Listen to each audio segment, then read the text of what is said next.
ایک صاحب مجھے کہنے لگے نیوی میں، میں نے کہا یار امتحان پاس کرو کمیشن آفیسر بن جاؤ.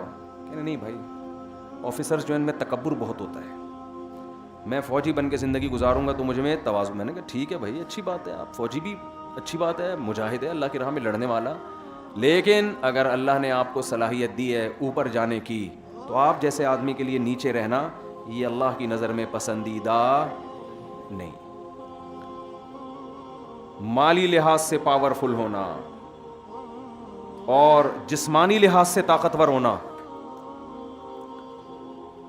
ایک آدمی جسمانی لحاظ سے صحت مند ہے، ایک کیا ہے کمزور ہے. تو حدیث صحیح حدیث کے مطابق جو پاورفل ہے طاقتور ہے وہ اللہ کو زیادہ محبوب ہے، اور جو طاقتور نہیں ہے وہ اللہ کو اس کی نسبت کم محبوب ہے.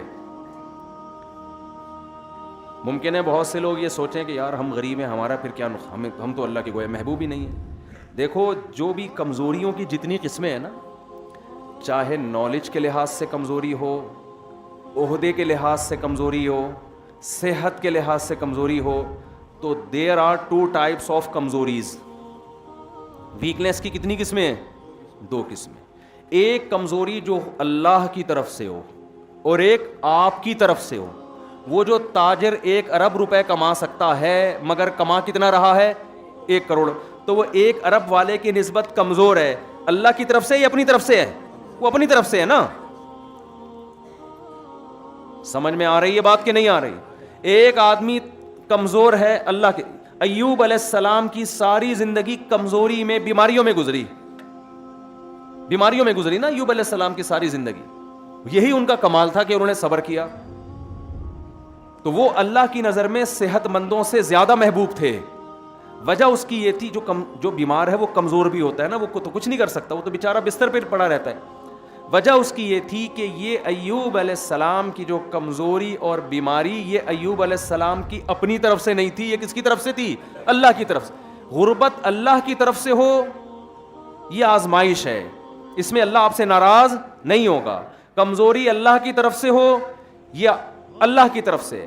آپ آرمی میں کمیشن آفیسر بھرتی ہونے کے لیے گئے، آپ نے پوری کوشش کر لی، ISS بھی کلیئر ہی نہیں کر پاتے، آپ ایک فوجی بھرتی ہو گئے. یہ آپ کی طرف سے نہیں ہے، کس کی طرف سے ہے؟ اللہ کی طرف سے. ہمارا المیہ یہ ہے کہ جو کمزوریاں، تنزل اور ناکامیاں ہماری اپنی ایجاد کرنا ہے وہ بھی ہم کس کے کھاتے میں ڈال رہے ہیں؟ اللہ کے کھاتے میں ڈال رہے ہیں، اور فخر بھی کر رہے ہیں اس پہ. ایک بڑے عالم کی میں نے ایک بات سنی جو بڑی زبردست بات ہے کہ آج مسلمان ناکام ہوتا ہے، ایک عیب تو یہ ہے، یہ بڑا عیب ہے کہ ناکام ہے، بہت سارے شعبوں میں ناکام ہے، بلکہ اگر یہ دیکھا جائے تو سارے ہی شعبوں میں ناکام ہے.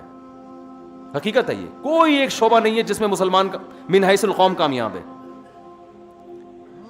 کہا کہ یہ بھی عیب ہے کہ ناکام ہے، لیکن کمال یہ ہے، یعنی اس سے عیب میں کمال یہ ہے کہ اس ناکامی کو کیا سمجھ رہا ہے؟ کامیابی. جس کی میں نے مثال دی کہ یہ حضرت بہت پہنچے ہوئے بزرگ ہیں کیونکہ کسی کام کے ہے، یہ بچہ میرا بہت نیک ہے کسی کام کا، یہ محلے میں یہ لڑکا کیا ہے؟ بہت کسی کام کا نہیں ہے. شریف ہونا اس کی علامت ہے کسی کام کا نہ ہو.